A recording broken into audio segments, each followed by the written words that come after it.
Demand है। एक तो न्यूक्लियर पावर के लिए एक इन्होंने डिमांड की है, हमने पहले से आग्रह किया कि एक न्यूक्लियर डिमांड का प्रोजेक्ट ये लगाएं, हम उसमें सहायता करेंगे। दूसरा एक स्टोरेज का जो प्रोजेक्ट है, बैटरी स्टोरेज के लिए 1000 मेगावाट का एक सहायता वीजीएफ की उन्होंने मांगी है। हमने प्रिंसिपली उसको हाँ किया है कि आरई का उत्पादन जितना इनका होगा उस हिसाब से हम इसको भी मंजूर करेंगे।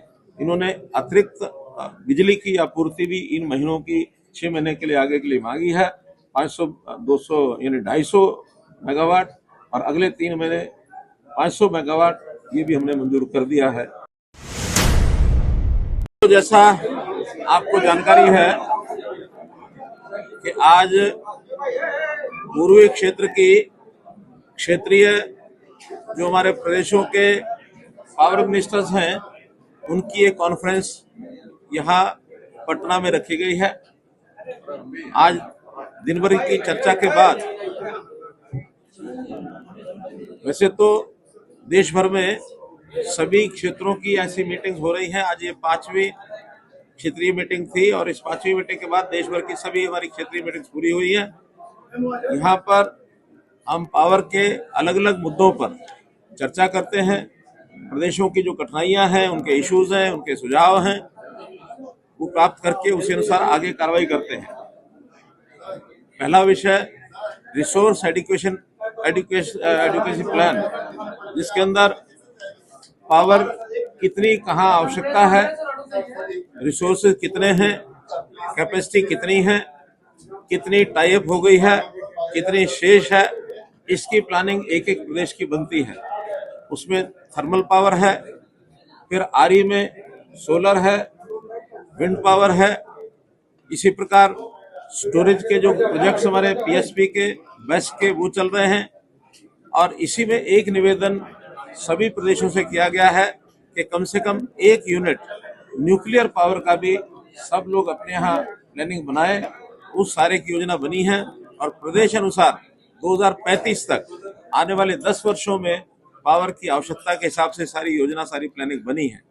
जहाँ तक आज की स्थिति है, देश भर में जितनी आवश्यकता हमारी पावर की है वो सब पूरी कर रहे हैं।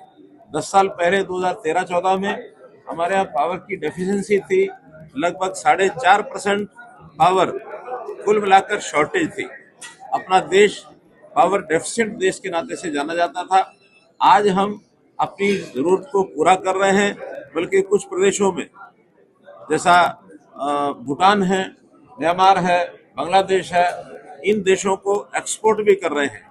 नेपाल में आवश्यकता अनुसार इंपोर्ट करते हैं, एक्सपोर्ट करते हैं। तो इस प्रकार से अगर कहा जाए तो हम किसी एक लेवल तक पावर सरप्लस स्टेट भी हो गए हैं।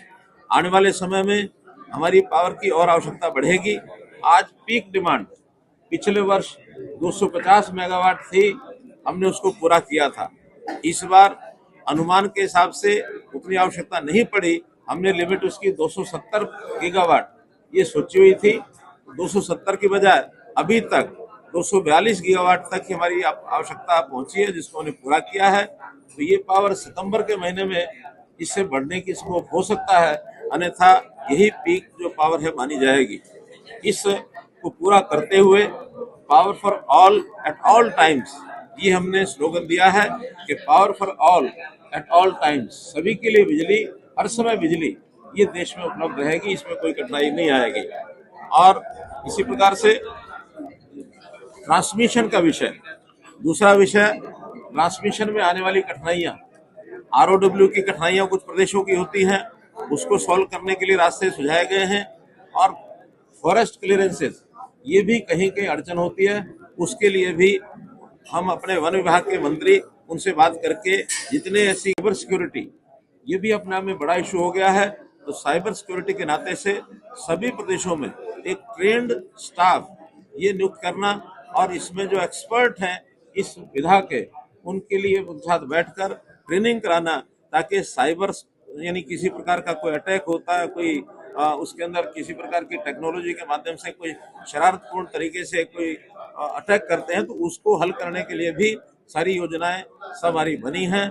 पिछले दिनों में जब ऑपरेशन सिंदूर था, ऑपरेशन सिंदूर के समय हमारे जो विरोधी लोग थे उन्होंने ऐसी कोशिशें की, लेकिन सब कोशिशें जो है वो फेल कर दी गई। हमारा जो सिस्टम है वो इंटैक्ट रहा है, उसमें कहीं कोई कठिनाई नहीं आई है।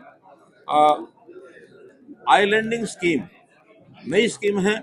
इसमें अगर कहीं कोई लोड के नाते से कहीं कम होता है, ज़्यादा होता है, और ज़्यादा लोड के कारण से अगर किसी एरिया में ट्रिपिंग होती है तो पूरे एरिया को जिसमें लोड ज़्यादा बढ़ता है उसको आइलैंड बना करके उसको सेपरेट करने का एक सिस्टम भी बनाया है, ताकि उसका असर बाकी कहीं भी और न जाए, तो छोटे स्थान पर भी आइलैंडिंग करके उसको उसकी डिमांड और सप्लाई को ठीक कंट्रोल किया जा सकता है। डिस्कॉम्स में बहुत से रिफॉर्म्स ये भी किए हैं। डिस्कॉम्स अपने आप में यानी अपने पैरों पर खड़ा हो, फाइनेंशियल वायबिलिटी उसकी बने। हमारी जो एटीएनसी लॉसेस वो कम कैसे हों, हर प्रदेश के अलग अलग से ये सारे काम किए जा रहे हैं।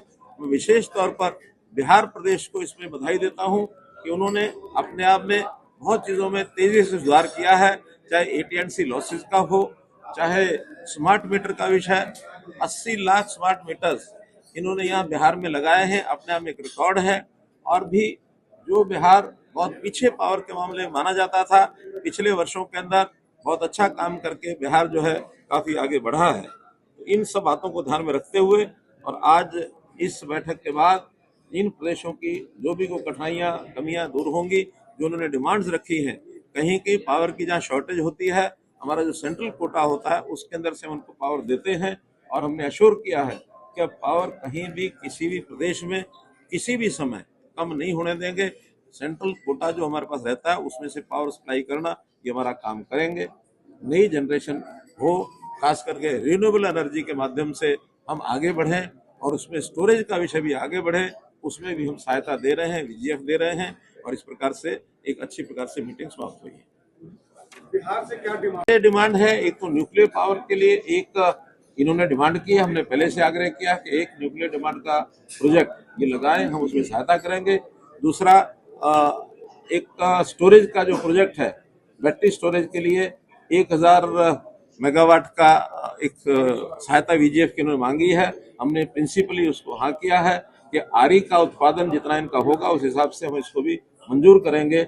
इन्होंने अतिरिक्त बिजली की आपूर्ति भी इन महीनों की 6 महीने के लिए आगे के लिए मांगी है, 500 200 यानी 250 मेगावाट, और अगले 3 महीने 500 मेगावाट ये भी हमने मंजूर कर दिया है। इसलिए जो भी डिमांड थी कुछ पूरी हो गई हैं, कुछ जो डिमांड्स है उसका विचार करके बाद में इनको बताएंगे। रिन्यूएबल एनर्जी का जो 1000 मेगावाट किसी एक जगह के लिए बनाया गया है कि 15 ये 1000 मेगावाट का स्टोरेज का एक स्टोरेज की कैपेसिटी जो ये बनाएंगे उसमें उनको वीजीएफ देंगे। 18 लाख रुपया पर मेगावाट के हिसाब से वीजीएफ का एक रेट होता है। 15 जिलों में नहीं है, ये तो एक जगह पावर की अपनी कैपेसिटी को बढ़ाने के लिए पूरे प्रदेश में पावर जहां सप्लाई करेंगे वो। धन्यवाद। गोल जहां 27 वर्षों के सफर में 17,000 से भी अधिक छात्रों ने डॉक्टर एवं इंजीनियर बनकर भरे सफलता की ऊंची उड़ान, जहां साधारण छात्र भी असाधारण सफलता प्राप्त कर बना रहे इतिहास। दूरदर्शी शिक्षाविद श्री विपिन सिंह के मार्गदर्शन में मेडिकल एवं इंजीनियरिंग के लाखों छात्रों के लिए आशा की किरण के रूप में गोल्ड रिजल्ट फैक्ट्री